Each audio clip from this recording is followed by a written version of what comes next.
The rain in Chicago didn't wash things clean. It just made the dirt stick harder. Ryu Seongmin sat in the back of his black armored SUV. The leather seat was warm, but his eyes were cold as he looked out the tinted window. The city lights smeared against the wet glass like blood. Beside him, Jae-yoon tapped on her phone. Her nails were painted a bright, perfect red. She was his wife. Well, on paper. It was a deal between families. She looked good in photos, knew how to smile at dinner parties, and didn't ask where his money came from. "This traffic is shit," Jae-yoon muttered, not looking up from her screen. "I told the driver to take the lower Wacker Drive. We're going to be late for the gala." "We have time," Ryu said. His voice was deep and flat. He didn't care about the gala. He didn't care about the charity for orphans or whatever it was tonight. He only cared about one thing, the code. The 6 numbers that had vanished 2 years ago, along with $5 million in bearer bonds from his private safe. And the woman who took them, Zainab, even thinking her name made his jaw tight. He rubbed the scar on his knuckle. He had trusted her. He, the man who sold weapons to warlords and didn't trust his own shadow, had let a quiet, beautiful black Asian girl into his bed. He let her see him sleep, and she had played him. She ran. He had spent 2 years hunting her. His men turned the city upside down. They checked airports, bus stations, shelters, nothing. It was like she evaporated. "Ryu, are you listening?" Jae-yoon snapped. "I said, do these earrings look okay? My mother said diamonds are too flashy for a charity event, but they are fine," Ryu cut her off. He wasn't looking at her earrings. He was looking at the crosswalk up ahead. The light was red.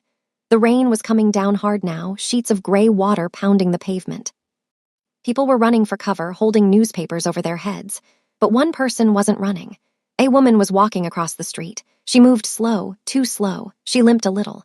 She wore a coat that was 3 sizes too big, gray, and stained with mud. It was soaked through. She had no umbrella. Her head was down, chin tucked into her chest to fight the wind. Ryu frowned. He hated weakness. He hated seeing people who let the world beat them down. He was about to look away when a car honked at her. The woman flinched. She jerked her head up, eyes wide with terror. The streetlight hit her face for 1 second. Ryu stopped breathing. The high cheekbones, the shape of her eyes, the dark curls matted against her wet forehead. It was a face he had seen in his nightmares for 700 days. "Stop the car," Ryu whispered.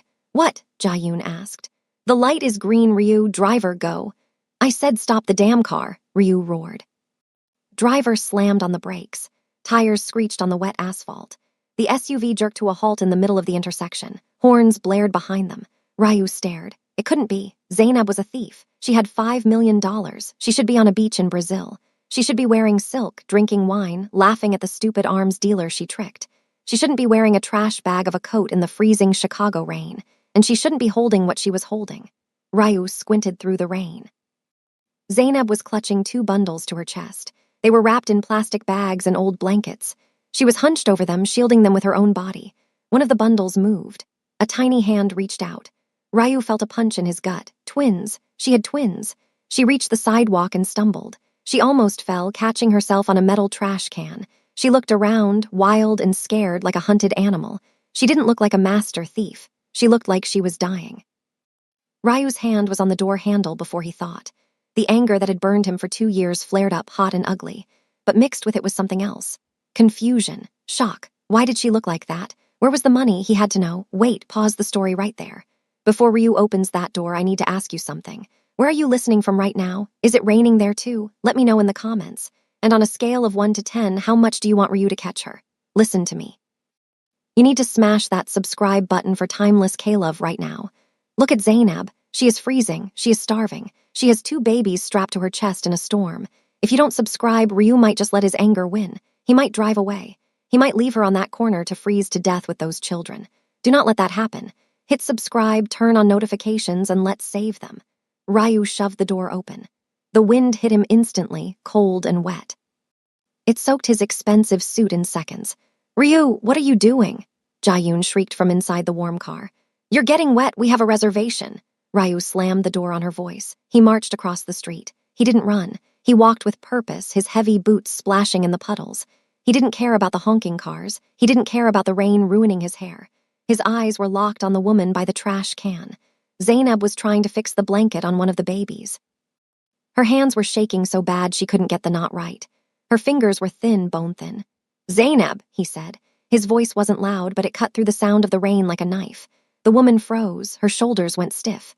Slowly, terrifyingly slowly, she turned around. When her eyes met his, Ryu felt a shock go through his body. Her eyes used to be bright. They used to tease him. Now they were hollow. There were dark circles under them so deep they looked like bruises. Her lips were blue from the cold. "Ryu," she whispered. The name was barely a breath. She didn't run, she didn't try to fight. She just pulled the babies closer to her chest, squeezing them tight. She stepped back, hitting the brick wall of the building behind her. She had nowhere to go. "You," Ryu said. He stepped closer. He towered over her. He wanted to scream. He wanted to grab her and shake her and ask where his money was. But the sight of the babies stopped him. They were tiny. They couldn't be more than a year old. They were wrapped in layers of dirty towels, but their faces were clean. They were sleeping somehow in this storm, and they looked like him. Ryu's heart hammered against his ribs, the shape of their eyes, the nose. "Who are they?" Ryu demanded. His voice was rough. Zainab trembled. "Please," she croaked. Her voice was raspy, like she hadn't used it in days. "Please, Ryu, don't hurt them. Do whatever you want of me. Kill me. I don't care. Just take them somewhere warm. Please." She wasn't begging for her life. She was begging for the bundles in her arms. Ryu stared at her. "The money," he ground out. "You took $5 million. Why do you look like a beggar?" Zainab let out a broken sound. It might have been a laugh or a sob. "I never took it," she said, tears mixed with the rain on her face. "I never took anything." "Liar," Ryu shouted. He slammed his hand against the wall next to her head. Zainab flinched, curling into a ball to protect the infants. "I didn't." "Right? Check the accounts, check the logs. I was set up, your brother. He told me to run. He said you were going to kill me. He gave me a ticket and told me to never come back. I didn't take a dime, Ryu. I swear on their lives." Ryu froze. His brother, Minho. Minho had been the one who found the empty safe. Minho had been the one who showed him the security footage of Zainab leaving the building. Minho was the one who managed the accounts now. Ryu looked at Zainab, really looked at her. Her shoes were held together with duct tape. Her wrists were skinny sticks. If she had $5 million, she was putting on the greatest act in history. But nobody acted like this. Nobody let their babies freeze in the rain for a lie. One of the babies started to cry, a thin, weak wail. Zainab shushed him frantically, rocking back and forth. "SHH, baby, SHH, it's okay. Mommy is here." She looked up at Ryu, eyes pleading. "They're hungry," she whispered. I haven't eaten in 3 days so I could buy formula. But I ran out yesterday. Please, just let me feed them, then you can shoot me." Ryu felt something crack inside his chest. The hate he had held onto for 2 years was crumbling, replaced by a sick feeling in his stomach. He looked at the baby. The boy opened his eyes, dark, almond-shaped eyes, Ryu's eyes. "Are they mine?" Ryu asked. The question hung in the wet air. Zainab bit her lip. She looked down. She nodded. Ryu closed his eyes. He took a deep breath. The rain felt like ice water on his skin. He had a wife in the car. He had a reputation. He was a monster who broke people for a living, but he was looking at his own blood starving on a street corner. He made a decision. He took off his suit jacket. It was Italian wool worth more than this entire block. He wrapped it around Zainab's shoulders. It was heavy and warm. She stiffened, surprised. "Come," Ryu said. "What?" Zainab stared at him. "I said come." Ryu grabbed her arm. His grip was firm but not hurtful. He pulled her away from the wall. "You are getting in the car." "But, your wife," Zainab stammered. She looked at the SUV. "She can walk," Ryu said. He pulled Zainab toward the Maybach. The driver had rolled down the window, watching with wide eyes. Jae-yoon was banging on the glass from the inside, looking furious. Ryu opened the back door. The warm air from the car spilled out. It smelled like expensive leather and vanilla. "Get out," Ryu said to Jae-yoon. Jae-yoon's jaw dropped. "Excuse me." "Get out," Ryu repeated. He didn't shout. He didn't have to. His voice was deadly. "Take a taxi. Go to the gala. I don't care. Just get out of my car." "You're crazy," Jae-yoon screeched. "Who is this? This bum. She smells like garbage. You're choosing her over me. My father will hear about this." "Tell your father I said hello," Ryu said. Reached in, grabbed Jae-yoon's fancy purse, threw it onto the wet sidewalk, and then grabbed her arm. "Ryu!" She screamed as he pulled her out of the car. She stumbled in her high heels, landing in a puddle. Her red dress was ruined instantly. Ryu didn't even look at her. He turned to Zainab. "Get in." Zainab hesitated. She looked at the luxurious seat, then at her muddy clothes. "I'll dirty it," she whispered. "It's a car," Ryu said. He put a hand on her back and gently pushed her inside. She sat down, sinking into the leather. She looked tiny in the big seat. Ryu climbed in beside her and slammed the door. The sound of the rain and Jae-yoon's screaming was cut off instantly. It was quiet, safe. "Drive," Ryu told the driver. "Go to the penthouse." The driver nodded, too scared to ask questions. The car pulled away, leaving his wife screaming in the rain. Ryu turned to Zainab. She was shivering uncontrollably now that the adrenaline was fading. The heater was blasting, but she couldn't stop shaking.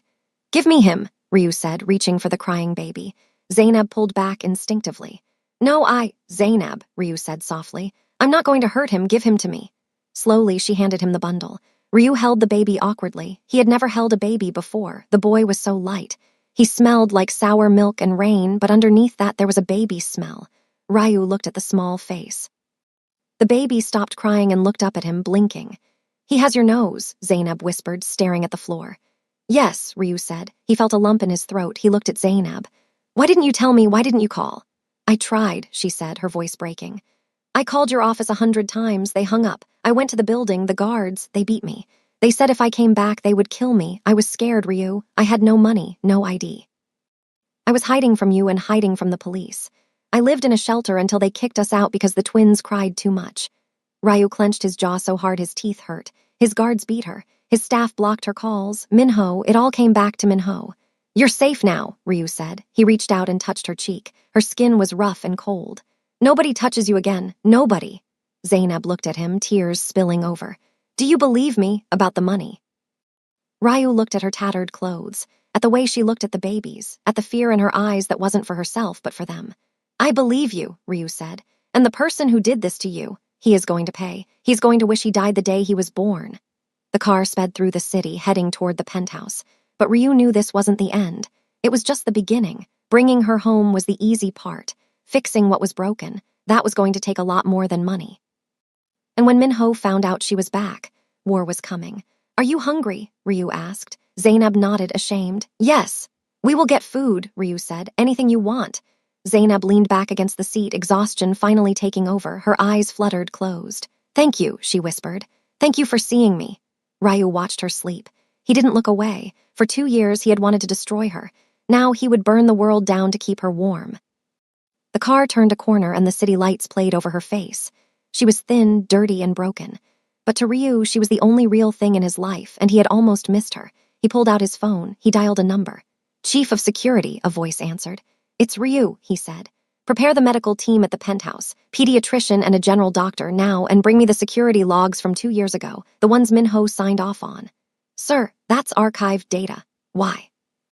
Just do it, Ryu growled, and find out where my brother is tonight.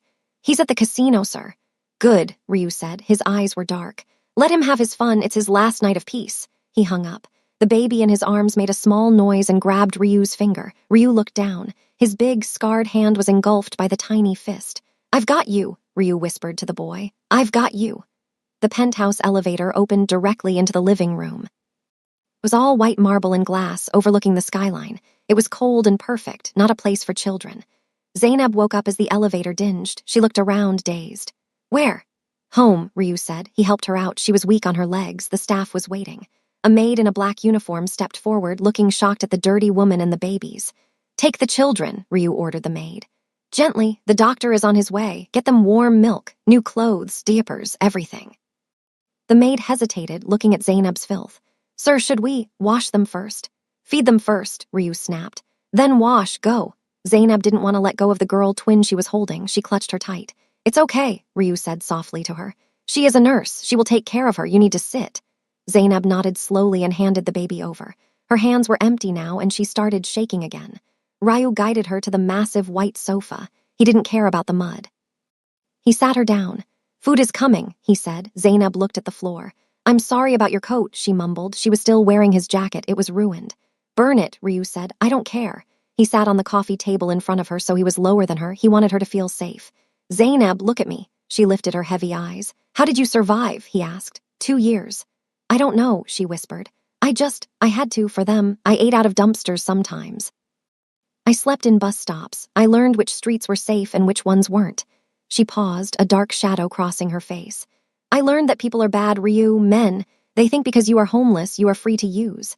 Ryu's blood turned to ice. Did anyone? I fought, she said quickly, her voice hard. I had a knife. I cut a man once in the face. He left me alone after that.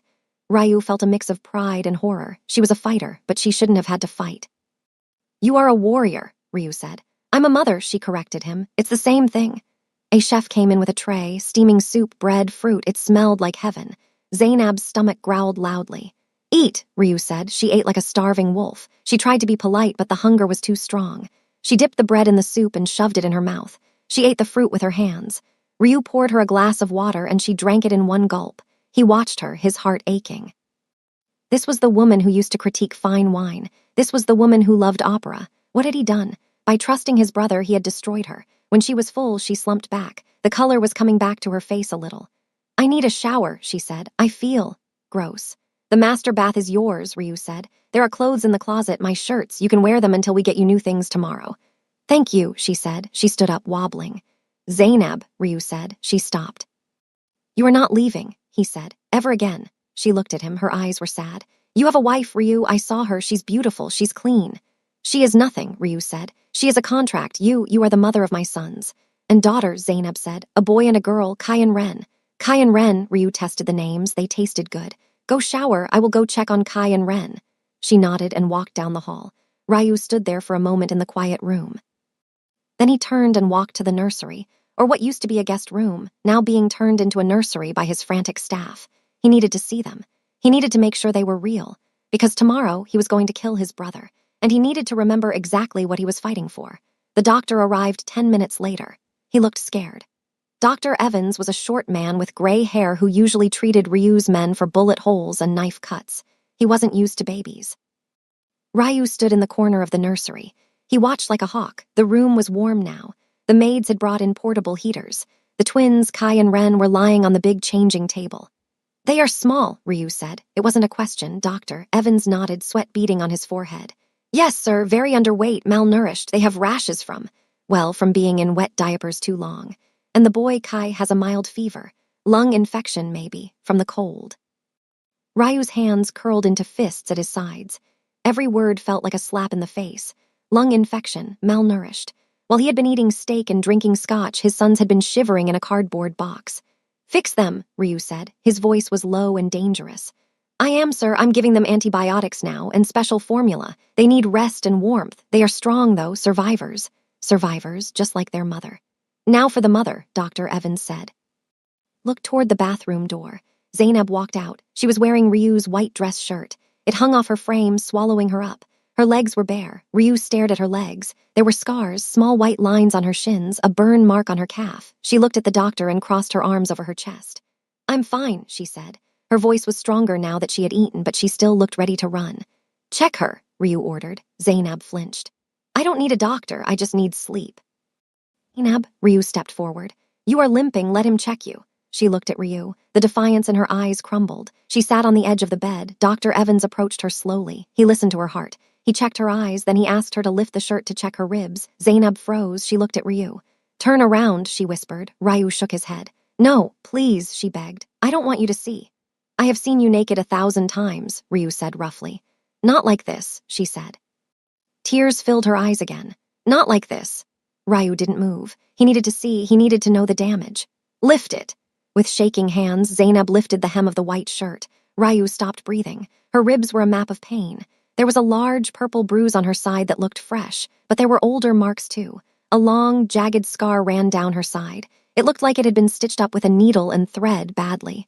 What is that? Ryu pointed. His finger didn't touch her skin, but she shivered as if it did. A bottle, Zainab said softly. Last winter, a drunk man. He didn't like that I was sleeping near his shop. He broke a bottle. Ryu felt the room spin. He felt sick, physically sick. He turned away, walking to the window. He looked out at the city. The rain was still falling. Somewhere out there, Minho was gambling. Somewhere out there, people were sleeping in warm beds, unaware that monsters walked among them. Broken rib, healed badly, Dr. Evans muttered, pressing on her side. Zainab hissed in pain. Vitamin deficiency, anemia. She needs an IV drip, fluids, and rest. Lots of rest, no stress. Do it, Ryu said to the glass window. Give her everything. He couldn't look at her. If he looked at her, he would break something. He waited until the doctor was done, until the IV was in her arm and she was tucked into the guest bed with the babies in cribs next to her. Only then did he turn back. Zainab was watching him. The drugs Dr. Evans gave her were making her eyelids heavy. Ryu, she mumbled. He walked over. He sat in the chair beside the bed. I'm here. Are you going to leave? No, he said. I have work to do, but I am not leaving the building. Don't let them take the babies, she whispered, her eyes closing. The social workers, they tried once, don't let them. I am the law here, Ryu said. Nobody takes what is mine. She fell asleep. Her hand was hanging off the side of the bed. Ryu reached out and took it. Her fingers were rough, calloused. He brought her hand to his lips and kissed the knuckles. "Sleep," he said into the silence. "When you wake up, the world will be different." He stood up and walked out of the room. He closed the door gently. Then his face changed. The softness vanished. The monster came back. He walked down the hall to his office. Marcus, his head of security, was waiting. Marcus was a big man, former military, with a neck as thick as a tree trunk. He looked pale. "You found it?" Ryu asked. Marcus nodded. He pointed to the large screen on the wall. "I pulled the archive drives from the safe in the basement. Minho thought he wiped the server, but he forgot the backup mirror we installed 3 years ago." "Show me," Ryu said. He poured himself a drink. No ice. He downed it in one burn. Marcus typed on the keyboard. The video on the screen flickered to life. The timestamp was 2 years ago, 2:00 a.m. The camera showed Ryu's private office. The safe was behind the painting. The door opened. A figure walked in. It wasn't Zainab, it was Minho. Ryu watched, his body going rigid. Minho walked to the painting. He didn't hesitate. He moved it. He punched in the code, Ryu's code. The code only Ryu and Zainab knew. "How did he get the code?" Ryu whispered. "Keep watching," Marcus said. On the screen, Minho pulled out a phone. He looked at a text message, then typed the numbers. Ryu squinted. He couldn't see the phone's screen. Minho opened the safe. He took the bonds, he took the cash, he shoved them into a duffel bag. Then he did something that made Ryu's blood boil.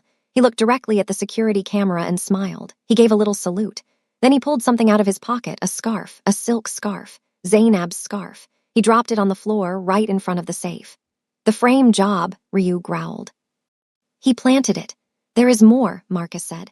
"I tracked the phone logs from that night. Minho made a call 5 minutes before he entered the room to a burner phone." "Who?" "We traced the burner signal. It pinged from a tower in the Gold Coast district, from the Park estate." Ryu froze. The glass in his hand cracked. "Park." "Jae-yoon's father," Marcus said. "Or Jae-yoon." The pieces clicked together. The marriage, the merger. His father-in-law had been pushing for Ryu to marry Jae-yoon for years. Ryu had always refused because of Zainab. Then the theft happened. Zainab ran away. Ryu was heartbroken and angry. And 6 months later, who was there to comfort him? Who was there to suggest that merging their families would help recover the loss? Jae-yoon. "They planned it together," Ryu said. His voice was terrifyingly calm. "My brother and my wife." "It looks that way, boss," Marcus said. "They got rid of the girl, stole your money, and locked you into a marriage you didn't want." Ryu looked at the screen. Minho was laughing on the video. "Where is Minho?" Ryu asked. "Still at the casino, the Golden Dragon." "And Jae-yoon?" "She took a taxi to her father's house. She is calling your phone, by the way, 20 missed calls." Ryu took his phone out of his pocket. It was buzzing again. Wife flashed on the screen. He answered. "Ryu," Jae-yoon's voice shrieked. "Have you lost your mind? You left me on the street. I am soaking wet. My dress is ruined. My father is furious." "He says if you don't apologize right now." "Jae-yoon," Ryu said. She stopped yelling. "What?" "I know," he said. Silence. The line went dead quiet. "I don't know what you're talking about," she said, her voice trembling slightly. "The code," Ryu said. "The safe, the bonds. I saw the video, Jae-yoon. I saw Minho." "Ryu, wait, listen to me." "You have 1 hour," Ryu said. "Pack your bags, leave the country. If I see you in Chicago when the sun comes up, I will forget you are a woman. I will forget you are my wife."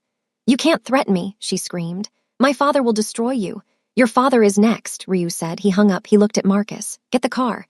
"Where are we going?" Marcus asked. Ryu walked to his desk. He opened the bottom drawer. He pulled out a black pistol. He checked the clip. Full. "The casino," Ryu said. "I have a brother to visit." The Golden Dragon casino was loud. Lights flashed everywhere. The sound of slot machines and drunk laughter filled the air. Ryu hated it. It was cheap.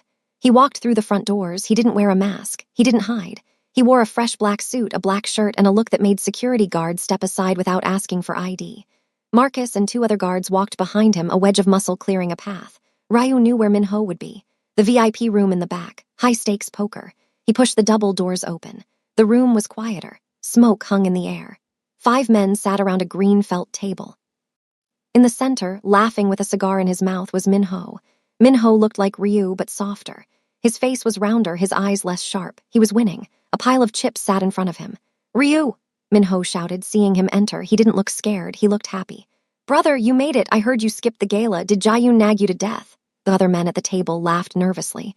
They saw the look on Ryu's face. Slowly, they started to stand up. "Sit down," Ryu said to the other men. They sat. Instantly, Ryu walked up to the table. He stood behind Minho's chair. "We need to talk," Ryu said. Minho took a puff of his cigar. "Can it wait? I'm up 50 grand. I'm on a heater, Ryu."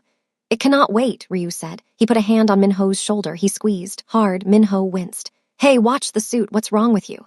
I found her, Ryu said. Minho froze. The cigar smoke curled around his face. He didn't turn around. Found who? Zainab. The room went deadly silent. You could hear the ice melting in the whiskey glasses. Minho chuckled, but it sounded forced. Zainab, that thief, where did you put a bullet in her head like you promised? She was crossing the street, Ryu said. With her children, my children. Minho turned around in his chair. His face was pale. Children, she's lying, Ryu. She's a con artist. You know that. She played you once. She's playing you again. I saw the video, Minho, Ryu said softly. Minho's eyes widened. What video? The one you thought you deleted, the one where you opened my safe, the one where you planted her scarf. Minho jumped up. He knocked his chair over. That's fake. It's a deep fake. Someone is trying to mess with us. Marcus, Ryu said. Marcus stepped forward and dropped a tablet on the poker table. The video was playing on a loop. Minho's face, clear as day, smiling at the camera. Minho looked at the tablet. Then he looked at the exit. Don't, Ryu said. Don't run. You will only die tired. Minho backed up. Ryu, listen, you don't understand. Dad was pressuring me. He said you were getting too soft with that girl. He said the Parks wouldn't sign the deal unless you were single. I did it for the family. For the family, Ryu repeated. He stepped closer. You let her starve for 2 years. You let my children freeze for the family. I didn't know about the kids, Minho shouted. He was sweating now. I swear. I just gave her the money and told her to run. She was supposed to leave the country. She didn't take the money, Ryu said. You took it. Where's my 5 million, Minho? Minho swallowed hard. He looked at the gambling chips. He looked at his expensive watch. I spent it. Bad investments, gambling, but I can make it back. Ryu, please, we are brothers. Ryu pulled the gun. The men at the table gasped. One of them ducked under the table. Ryu didn't point it at Minho's head. He pointed it at Minho's leg. You made her walk through the snow, Ryu said. You made her limp. Ryu, no, please. Bang, Minho screamed. He fell to the floor, clutching his right knee. Blood soaked his gray trousers. He curled into a ball, sobbing. My leg, you shot my leg. Get up, Ryu said. I can't, Minho wailed. Get up. Ryu grabbed Minho by the collar and hauled him up. Minho screamed again, his leg dragging.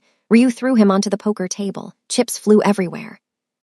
Ryu leaned close to his brother's face. You are going to sign over your shares of the company. Tonight, then you are going to leave Chicago. If I ever see you again, I will aim higher. He pistol-whipped Minho across the face. Minho went limp, unconscious.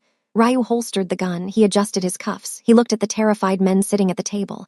Game over, Ryu said. Get out. They scrambled for the door, leaving their money behind. Ryu looked at Marcus. Clean this up. Take him to the hospital, then put him on a plane to nowhere. Yes, sir. Ryu turned and walked out. The adrenaline was fading. Now he just felt tired and heavy. He had gotten his revenge, but it didn't fix the past. It didn't erase the scars on Zainab's ribs. He needed to go home.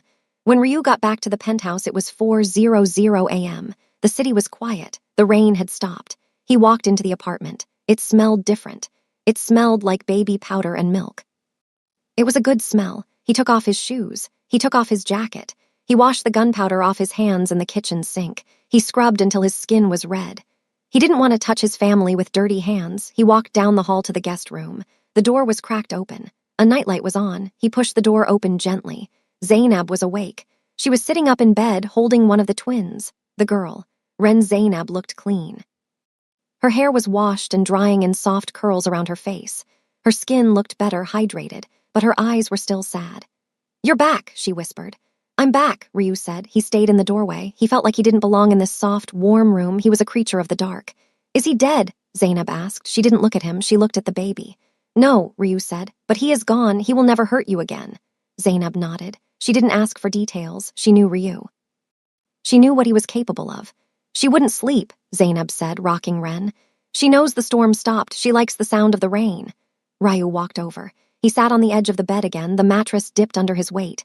Can I? Ryu asked. Zainab hesitated for a second, then handed him the baby. Ryu took his daughter. She was so small. She had a full head of dark hair. She looked at him with big, serious eyes. Ren, Ryu whispered. Little Lotus. The baby yawned. You felt his heart melt. It was a physical sensation, like hot wax in his chest. I'm sorry, Ryu said. He looked at Zainab. I should have known. I should have looked harder. You were angry, Zainab said. He made sure of that. It's not an excuse, Ryu said. I failed you. Zainab reached out and touched his arm. Her hand was warm. You came back for us on the street. You stopped the car. I almost didn't, Ryu admitted. The guilt was eating him alive. I almost told the driver to go. But you didn't, Zainab said firmly. You stopped, that's what matters. They sat in silence for a while, just watching the baby sleep. Ryu, Zainab said softly. Yeah, we have nothing, she said. No clothes, no home, I don't even have a bank account anymore. You have everything, Ryu said. He looked her in the eye. This penthouse is yours, my money is yours. Tomorrow I will put $5 million in an account for you, plus interest. Zainab shook her head. I don't want your money. I just want to be safe. You are safe, Ryu promised. I will hire guards just for you. Nobody gets in this elevator without my permission. And your wife? Zainab asked. The question hung in the air. She is gone, Ryu said. Divorce papers will be signed by noon. She was part of it, Zainab. She helped him. Zainab gasped. She knew, and she is paying the price. Ryu shifted the baby to his other arm. We need to figure this out, he said. Us, you and me. Zainab pulled the blanket up to her chin. She looked vulnerable. There is no us, Ryu, not like before. Too much has happened. I'm broken. I like broken things, Ryu said. I can fix them.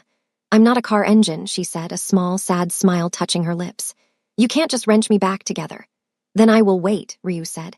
However long it takes, I will sleep on the floor, I will sleep in the hall, I don't care, just let me be near you, let me be a father to them.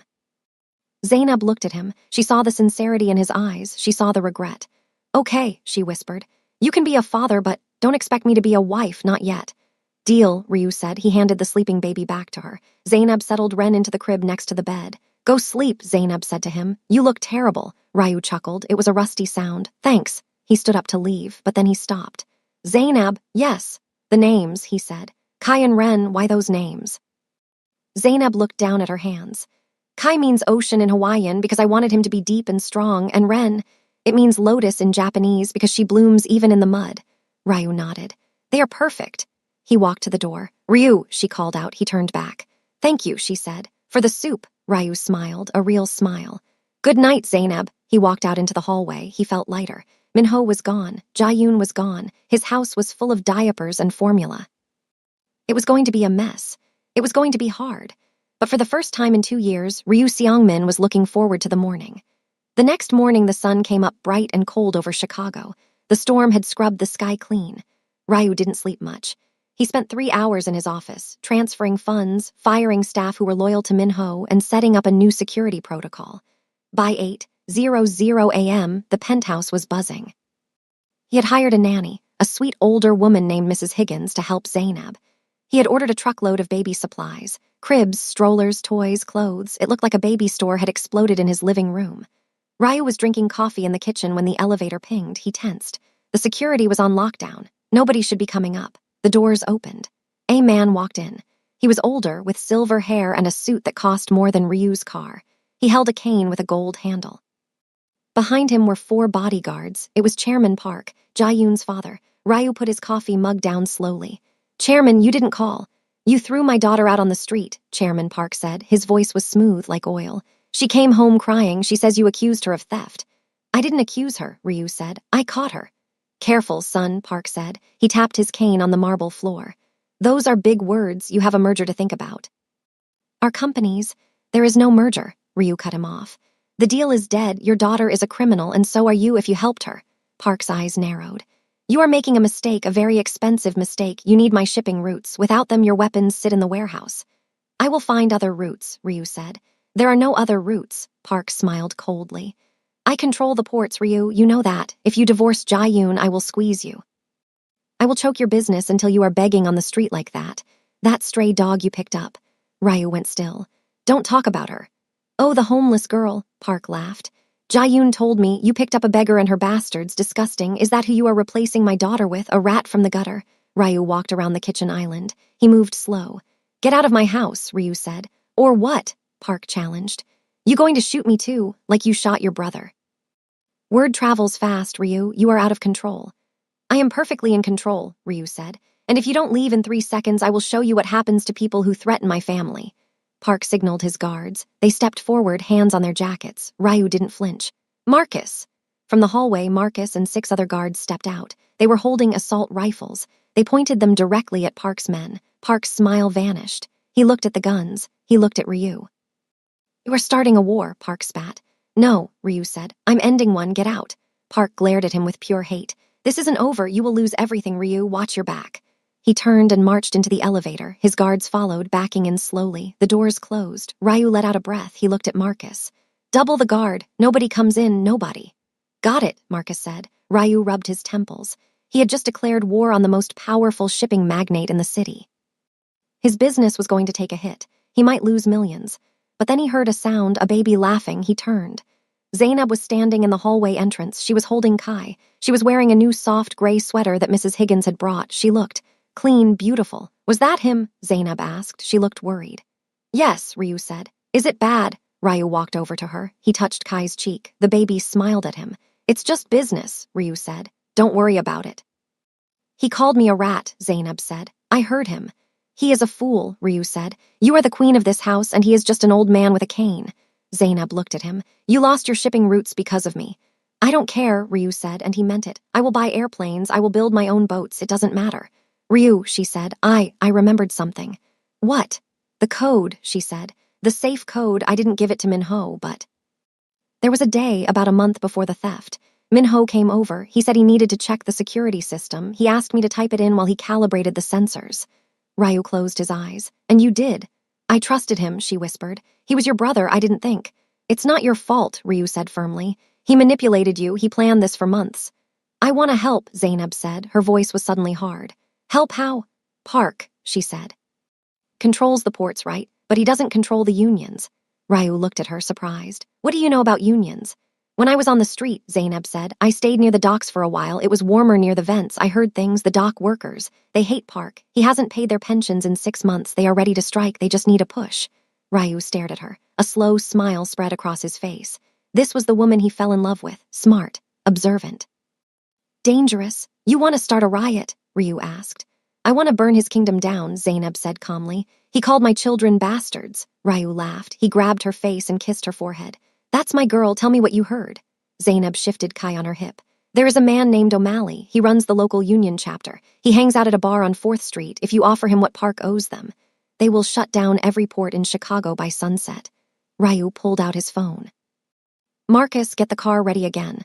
You're leaving? Zainab asked. We are leaving, Ryu said. You're coming with me. Me with the babies. Mrs. Higgins can watch the babies, Ryu said. You are going to help me destroy Chairman Park. You know O'Malley, you talk to him. Zainab hesitated. She looked down at her new sweater. I haven't negotiated anything in 2 years except for the price of a sandwich. It's like riding a bike, Ryu said. Put on a coat. Let's go get our revenge. Zainab's eyes lit up, a spark of the old fire. She handed Kai to the nanny who had just walked in. Okay, she said. Let's go. The docks, the bar was dark and smelled like stale beer and sawdust. It was 10:00 a.m., but the place was full of big men in reflective vests. Ryu and Zainab walked in. Ryu wore his suit.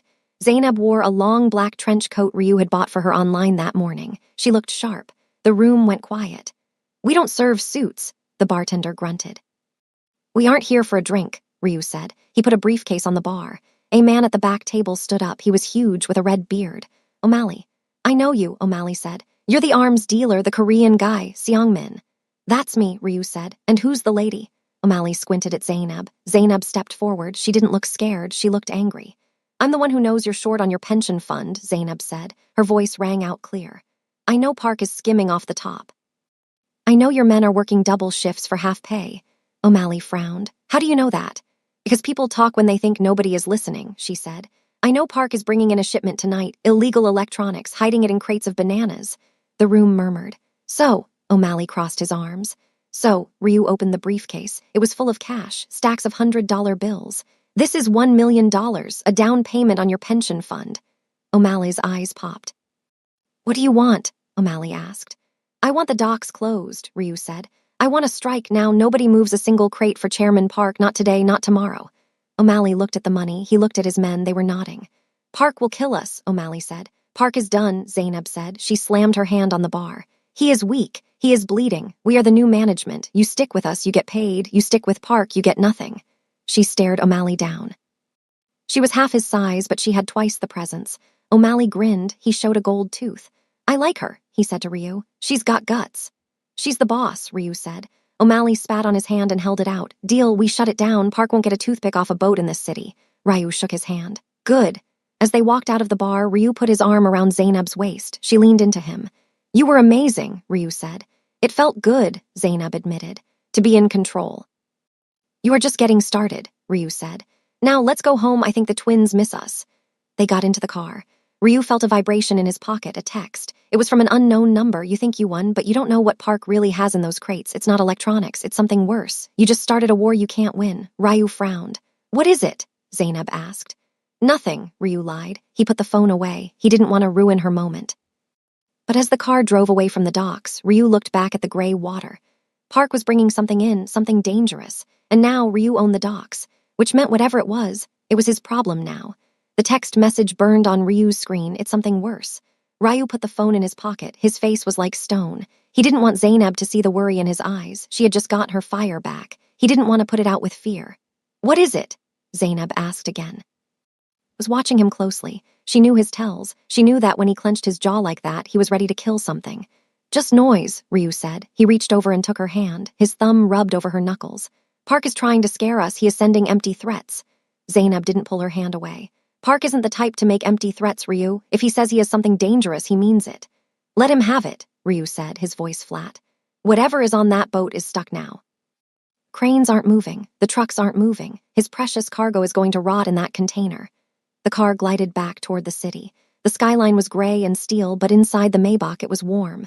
Zainab looked out the window. I used to hate this city, she whispered. When I was sleeping in the alley, I used to look at the lights in the high-rises and hate the people inside. I hated you too. Ryu squeezed her hand. You had every right. But now, she turned to him, now I feel capable. Is that bad, that I liked threatening O'Malley? It's not bad, Ryu said. A dark pride filled his chest. You are an arms dealer's wife, Zainab. Even if we aren't married on paper right now, your soul matches mine. You were made for this. Zainab looked down at their joined hands. I'm not your wife, Ryu, not yet. You are the mother of my children, Ryu said. That is more than a wife. Wives can be divorced. Mothers are forever. The car pulled into the underground garage of the penthouse building. Marcus opened the door. Sir, Marcus said, his earpiece buzzing. The news is going crazy. The strike at the port is official. O'Malley shut it all down. Nothing is coming in or out of Chicago by water. Ryu nodded. Good, let's go upstairs. The penthouse was chaotic in a different way now. The silence of Ryu's life was gone, replaced by the sounds of the twins. Mrs. Higgins was in the living room, folding tiny clothes. When they walked in, Mrs. Higgins smiled. They just went down for a nap. Little angels. Zainab let out a breath she didn't know she was holding. She walked over to the playpen and looked at the sleeping babies. She touched Ren's cheek. They look warm, Zainab whispered. They are perfectly fine, Ryu said, coming up behind her. He didn't touch her, but his body heat radiated against her back. Go rest, Zainab. You did good work today. I can't rest, she said. She turned around. I need to know what Park is hiding. Ryu, that text. If it's chemicals or a bomb. Deal in bombs, Ryu said. Park deals in electronics and shipping. He doesn't have the connections for weapons. Then what is it? Ryu walked to the bar. He poured a glass of water. I'm going to find out tonight. Zainab's eyes widened. You're going back to the docks. Yes, I'm coming with you. No, Ryu said. He slammed the glass down. It didn't break, but the sound echoed. Absolutely not. You are staying here with the children. It is too dangerous. You said I was a partner, Zainab argued. She stepped toward him. You said I was a warrior. You are, Ryu said. He walked over to her and grabbed her shoulders. He looked down into her eyes. But if something happens to me, they need you. If we both die, Zainab. Who takes care of Kai and Ren? Mrs. Higgins. Zainab stopped. Her mouth closed. The mention of the twins was the only thing that could stop her. I will go, Ryu said softly. I will take Marcus. I will open the container, see what it is, and come back, I promise. Zainab bit her lip. She looked at his chest, then up at his eyes. Take a gun, take two, Ryu smirked. I always do. The night fell heavy over the Chicago port. The strike had turned the usually busy docks into a ghost town. The giant cranes stood still against the moon like metal skeletons. There were no trucks, no workers, just the sound of water slapping against the concrete. Ryu and Marcus moved through the shadows. They wore black tactical gear. Ryu felt the weight of his pistol on his hip and a knife in his boot. Container 404, Marcus whispered.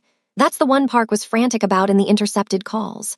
They moved between the rows of stacked metal boxes. It was a maze. The wind was cold coming off the lake. There, Ryu pointed. A red container sat alone in a loading bay. It was hooked up to a generator. A low hum came from it. Refrigerated? Marcus asked. If it's drugs, they don't need cooling like that. Maybe perishables. Park doesn't ship fruit, Ryu said. He pulled out his gun. Watch the perimeter. Ryu approached the container. The lock was heavy-duty, a digital seal. Ryu pulled out a small device, a decoder he used for his own shipments. He attached it to the lock. The numbers cycled rapidly. Click, the lock disengaged. Ryu took a deep breath. He grabbed the heavy metal handle. "Ready," he whispered into his headset. He swung the door open. Cold air rushed out, but it didn't smell like food. It smelled like unwashed bodies and fear. Ryu shined his flashlight inside. He froze. His blood went cold. The container wasn't full of crates. It was full of cages. Inside the cages were people, girls, young women, maybe 20 of them. They were huddled together in the dark, shivering in thin clothes. They looked up at the light with terrified eyes.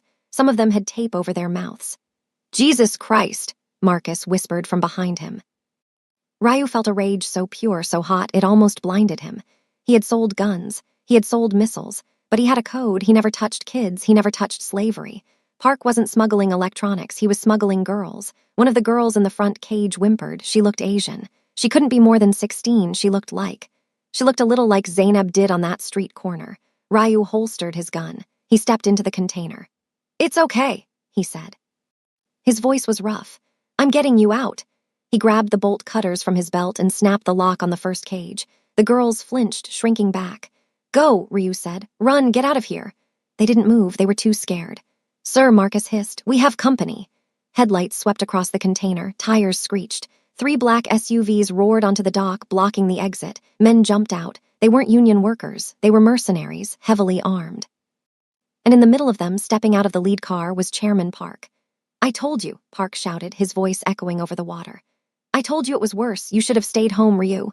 Ryu stepped out of the container. He stood in front of the open doors, shielding the girls with his body. "You are a dead man," Ryu said. He didn't shout. He just stated a fact. Park laughed. "I am a businessman. Supply and demand, Ryu. These girls, they are worth more than gold in certain markets. And you just cost me a fortune." "You are sick," Ryu spat. "Kill him," Park ordered his men. "And close the container. We move it by truck." The mercenaries raised their rifles. Ryu dove behind a stack of crates just as the bullets started flying. Ping, ping, ping, sparks flew as metal hit metal. "Marcus, flank left," Ryu yelled into his headset. Ryu pulled his pistol. He took a breath. He popped up and fired 2 shots. 2 mercenaries dropped. He was outnumbered 10-2. But Ryu was angry.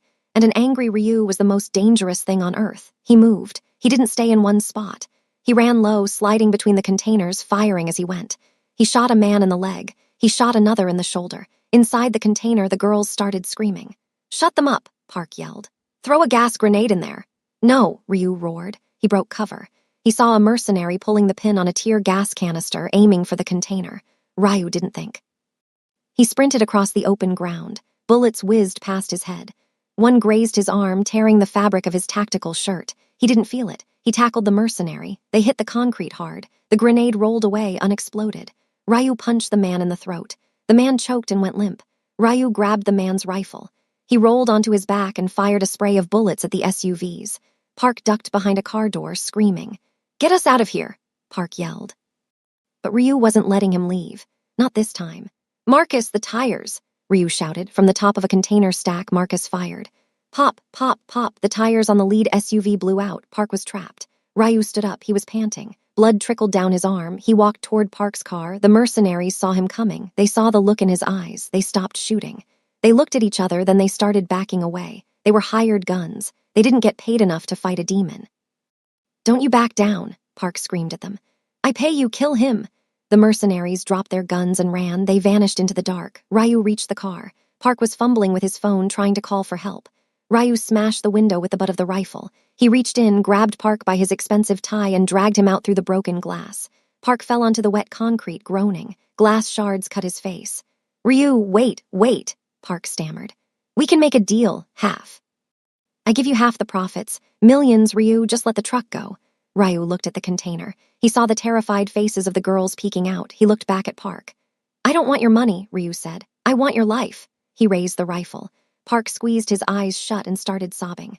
"Please, I'm your father-in-law." "Not anymore," Ryu said. Sirens wailed in the distance. Police. The union workers must have called them when the shooting started. Ryu lowered the gun. Killing Park here would be too easy, and it would send Ryu to prison. He couldn't go to prison. He had Kai and Ren. He had Zainab. He crouched down. "You are going to prison, Park, for a long, long time. Human trafficking, kidnapping. The police are coming, and I'm going to make sure every piece of evidence points to you." Park looked at him with hate. "You think the police can hold me? I have judges in my pocket." "Not for this," Ryu said. "Not when I leak the video of this container to the news." You are finished. Ryu stood up. He walked back to the container. Marcus, Ryu said, get the girls out, get them to the safe house before the cops get here. I don't want them in the system, I want them safe. On it, Marcus said. Ryu looked at the girls. You're safe now, he told them again. Then he turned and walked away, leaving Park bleeding on the ground as the blue and red lights of the police cruisers flooded the docks. Ryu got home an hour later. He came up the service elevator to avoid the staff seeing him. He walked into the master bedroom. Zainab was waiting. She was sitting in the chair by the window, staring at the door. When he walked in, she stood up. She saw the blood on his arm. Ryu, she ran to him. It's just a scratch, Ryu said. He was exhausted. His adrenaline was crashing. Zainab didn't listen. She grabbed his arm, inspecting the wound. It was a shallow graze, but it had bled a lot. Sit, she ordered. Ryu sat on the bed. Zainab ran to the bathroom and came back with the first aid kit. She worked quickly, cleaning the wound with alcohol. Ryu hissed. Sorry, she muttered. Her hands were shaking. You said you would be safe. I said I would come back, Ryu corrected her. And I did. What was it? Zainab asked, applying a bandage. What was in the container? Ryu looked at her. He saw the strength in her face. He didn't want to tell her. He wanted to protect her from the ugly truth, but they were partners.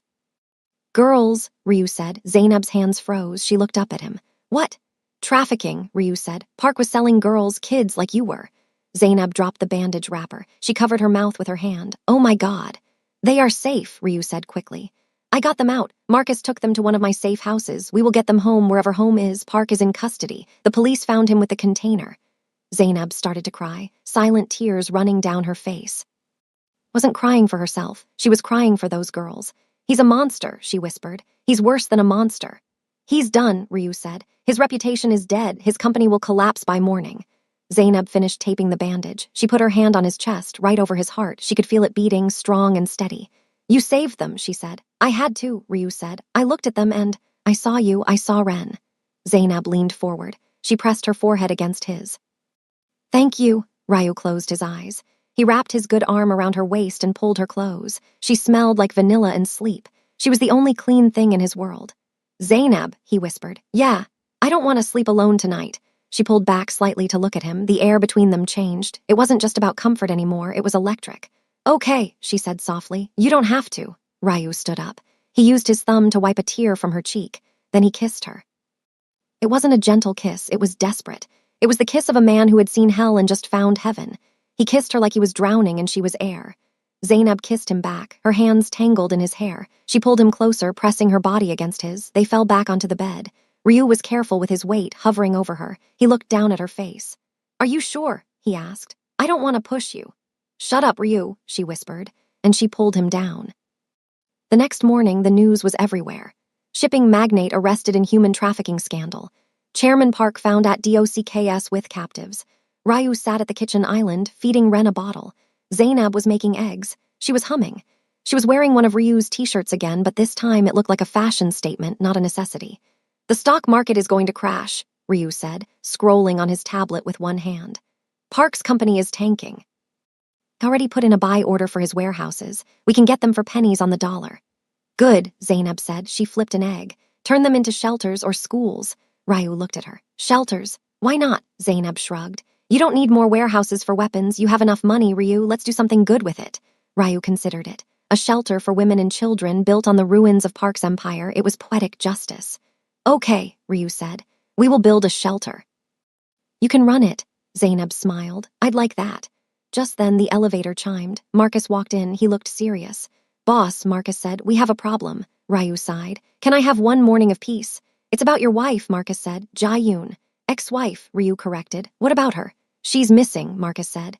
Police went to arrest her as an accomplice. She wasn't at her father's estate. Her passport was used at the airport 2 hours ago. Ryu put the bottle down. Ren made a small noise of protest. Where did she go? Ryu asked. Mexico, Marcus said. But that's not the problem. She didn't go alone. Ryu felt a knot form in his stomach. Who is she with? Minho, Marcus said. He checked himself out of the hospital against medical advice. They got on a private jet together. Ryu stood up. His face darkened. Minho and Jae-yoon, the two people who hated him most, together, and on the run. They are running away, Zainab said. Let them go. They have nothing. They have knowledge, Ryu said. Minho knows my codes. Jae-yoon knows my business partners if they talk to the feds or to my enemies. They are desperate, Marcus added, and desperate people do stupid things. Ryu walked to the window. The city looked peaceful below, but he knew better. The war wasn't over. It had just moved to a new battlefield. Track them, Ryu ordered. I want to know exactly where they land. I want to know what they eat for breakfast. Don't touch them yet. Just watch. Yes, sir. Marcus left. Zainab turned off the stove. She walked over to Ryu and hugged him from behind. We will handle it, she said. Ryu turned in her arms. I won't let them hurt this family, not again. I know, Zainab said, but right now your daughter is cranky and your eggs are getting cold. Eat. Ryu smiled. It was small but real. He kissed her forehead. Yes, ma'am. Mexico, the sun was hot in Cabo San Lucas, but inside the villa, the air conditioning was blasting. Jayun paced back and forth. She was wearing sunglasses indoors. Her hand held a glass of vodka. Stop pacing, Minho snapped. He was lying on the couch, his leg propped up on pillows. A cast covered his knee. He looked pale and sweaty. My father is in jail, Jayun screamed. Do you understand? Jail, they are calling him a monster on CNN, and I am a fugitive. Calm down, Minho winced. We are safe here. Ryu can't touch us in Mexico. Ryu can touch anyone, anywhere. Jayun threw her glass. It shattered against the wall. He destroyed my life. He chose that. That trash over me. Minho laughed bitterly. Yeah, he chose the mother of his kids who knew Ryu had a heart. Shut up, Jayun glared at him. We need a plan, Minho. We have no money. My accounts are frozen. Yours are gone. We have something better than money, Minho said. He reached for his laptop. What? We have the ledger, Minho grinned. It was an ugly look. Before I left the office 2 years ago, I made a copy of Ryu's black book. Every warlord, every dictator, every illegal deal he ever made. It's all on this drive. Jayun stopped pacing. She looked at the laptop. So, Minho tapped the enter key. I just sent an email to the cartel, the Sinaloa bosses. They've been trying to move into Ryu's territory for years. I told them we have the keys to his kingdom. Jayun's eyes lit up. You're going to sell him out. I'm going to sell him to the wolves, Minho said. The cartel will kill him for us, and in exchange they'll give us a cut of his business. Jayun smiled. It was a cold, cruel smile. I like it. I want to see him bleed. I want to see her bleed. Oh, they will, Minho promised. They will bleed out slowly. Back in Chicago, Ryu didn't know the call had been made. He was sitting on the floor of the living room, building a tower of blocks with Kai. Zainab was reading a book on the sofa, her feet resting on Ryu's back. It was a perfect moment, but shadows were lengthening. The cartel didn't play by rules. They didn't care about strikes or unions. Ryu placed a blue block on top of the tower. Kai clapped his hands and knocked it over, laughing. Boom! Kai yelled. Boom, Ryu repeated softly. He didn't know how right he was. The explosion was coming, and this time it wouldn't be just a battle. It would be a slaughter. The warning shot, the tower of blocks fell. Boom. Seconds later, a real sound shook the windows of the penthouse, a deep, thudding vibration that came from the earth. The glass in the balcony doors rattled. Ryu grabbed Kai instantly, shielding the boy's head with his broad hand. He pulled Zainab down behind the heavy leather sofa. Stay down, he barked. What was that? Zainab asked, her voice trembling but not hysterical. She clutched Ren to her chest. Ryu peered over the top of the sofa, looking out the panoramic window. In the distance, near the river, a plume of black smoke was rising. It was thick and oily, staining the blue sky. His phone rang. It was Marcus. Report, Ryu said. Warehouse 4, Marcus shouted over the sound of sirens in the background. It's gone, boss. Car bomb took out the whole south wall. 2 of our guys are dead. Who? Ryu asked. His eyes were fixed on the smoke. We don't know yet, but they left a message. Spray painted on the rubble. What does it say?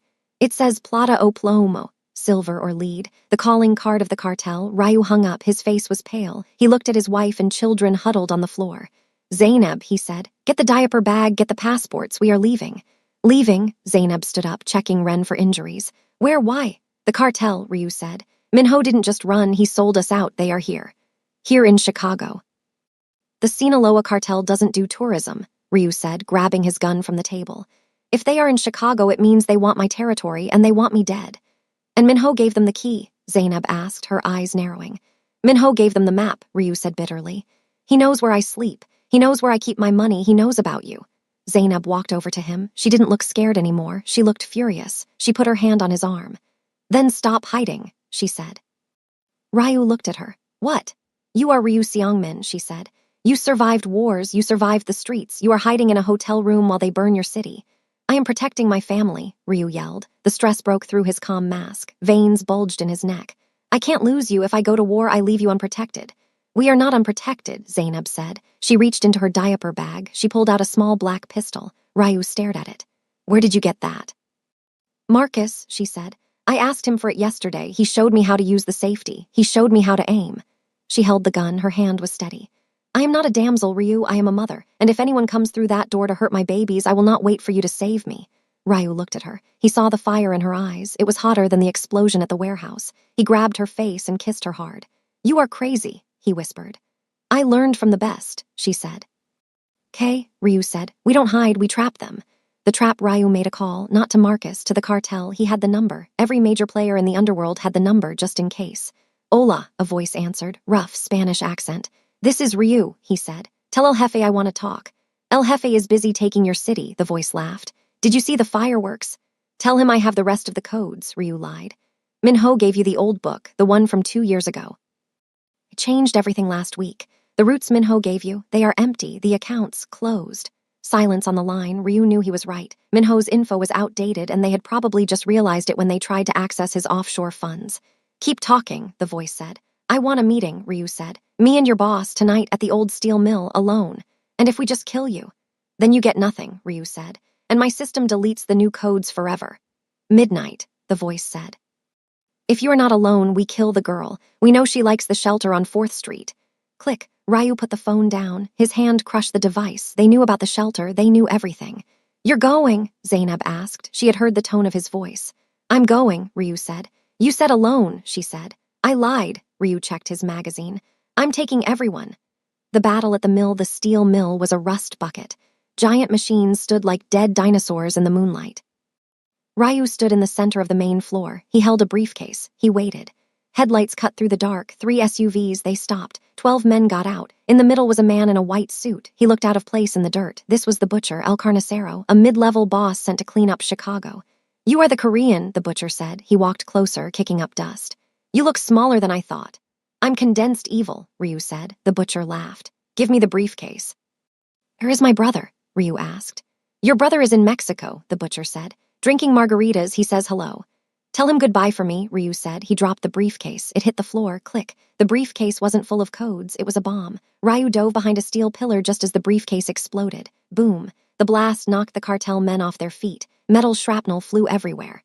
"Now!" Ryu yelled into his earpiece. From the catwalks above, Marcus and his team opened fire.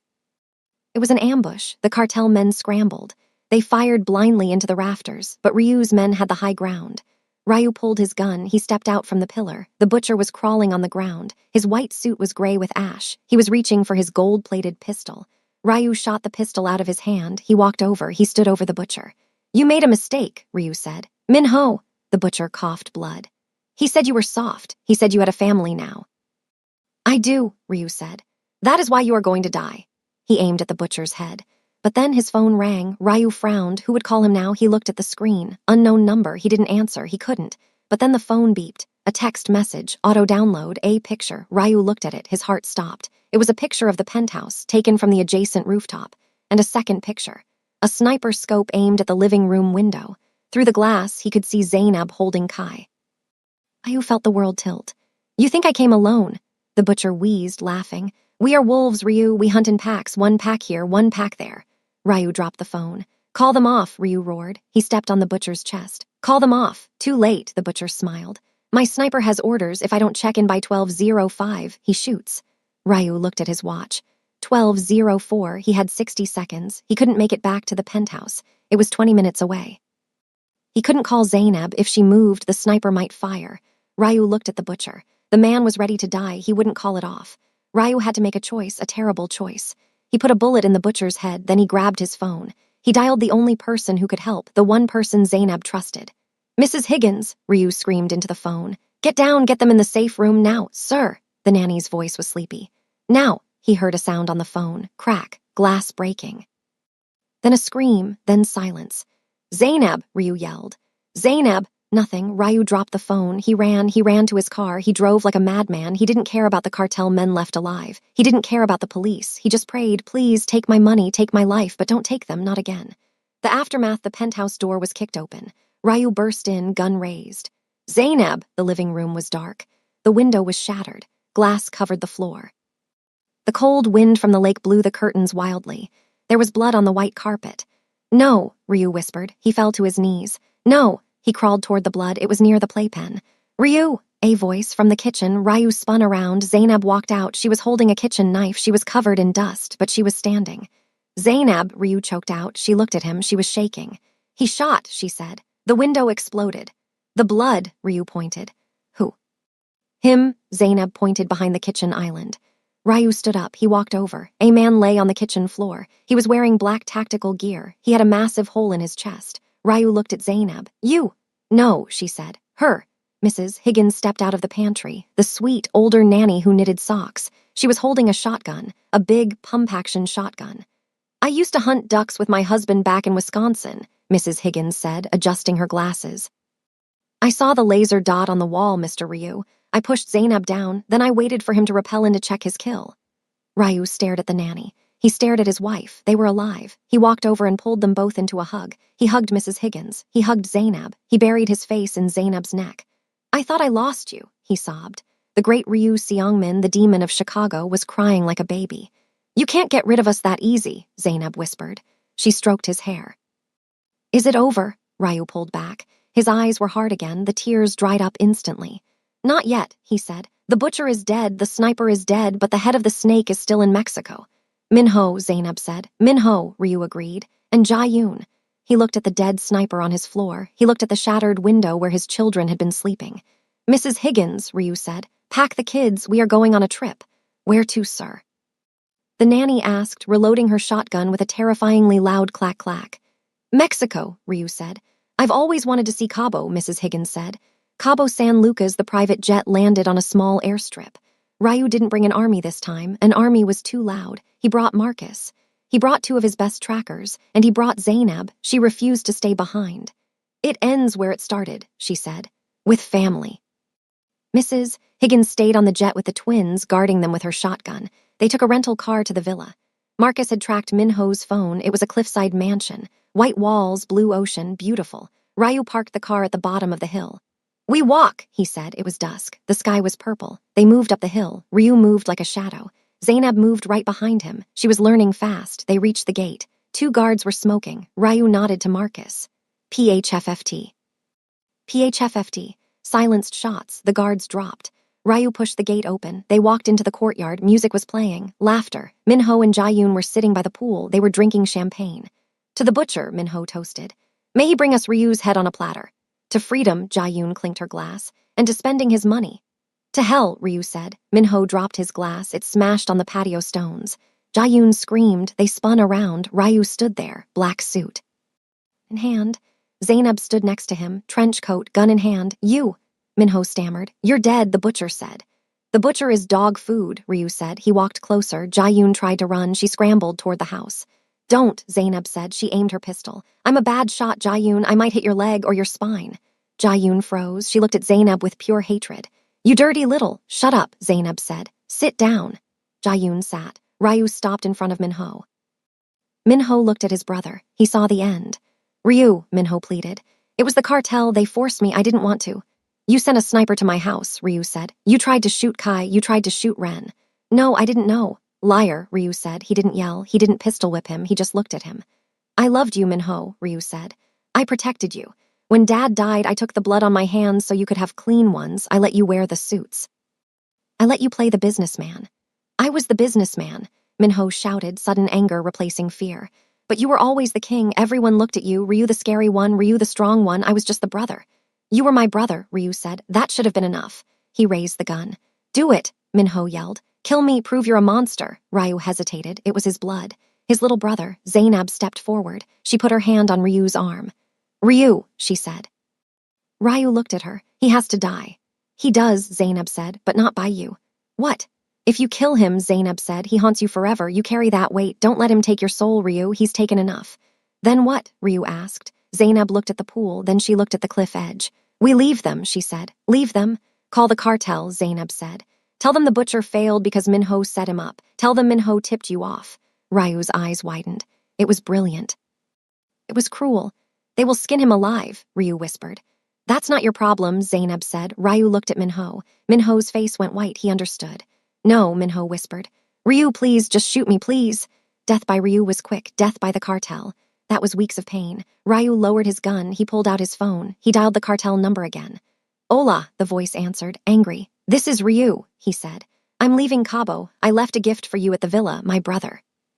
He wants to explain why your men walked into a trap. We are coming, the voice growled. Ryu hung up. He looked at Minho. Good luck. Ryu, no. Minho tried to stand, but his cast made him stumble. He crawled toward Ryu.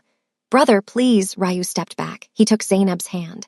Let's go home, Ryu said. They turned and walked away. Behind them, Minho was screaming. Jaeyoon was sobbing. They walked out of the gate, down the hill. Ryu didn't look back, not once. The sun dipped below the ocean. The sky turned dark, but Ryu felt light. The past was gone, the ledger was closed. He had his wife. He had his children, and he had a nanny with a shotgun. He was the luckiest man in the world. Epilogue, 1 year later, the warehouse wasn't a warehouse anymore. It was painted bright yellow.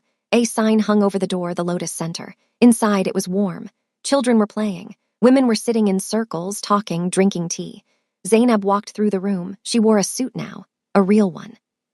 She looked like a CEO. She stopped to talk to a young girl who had just arrived. The girl had a bruise on her cheek. You're safe here, Zainab told her. Nobody hurts you here. Who protects us? The girl asked, looking at the door fearfully. Zainab smiled. She pointed to the corner. Ryu sat there. He was reading a storybook to Kai and Ren, but his eyes were scanning the room. Marcus stood by the door. He does, Zainab said. The big scary one. The girl looked at Ryu. Ryu looked up and winked at her. The girl smiled. Zainab walked over to Ryu. She sat on the arm of his chair. How is the story? She asked. It's scary, Ryu said. The dragon eats the night. That's not how it ends, Zainab laughed. Read the next page. Ryu turned the page, but the dragon didn't eat the night. The dragon fell in love with the princess, and the princess taught the dragon how to be kind, and they lived happily ever after. Ryu closed the book. I like that ending better, he said. Me too, Zainab said. She leaned down and kissed him. Ready to go home? She asked. Yeah, Ryu said. He picked up Kai. Zainab picked up Ren. They walked out of the shelter into the Chicago sunlight. The city was loud. The traffic was bad, but Ryu didn't mind. He held his wife's hand. He held his son. He was Ryu Seong-min. He was a husband. He was a father. And for the first time in his life, he wasn't looking over his shoulder. He was looking ahead.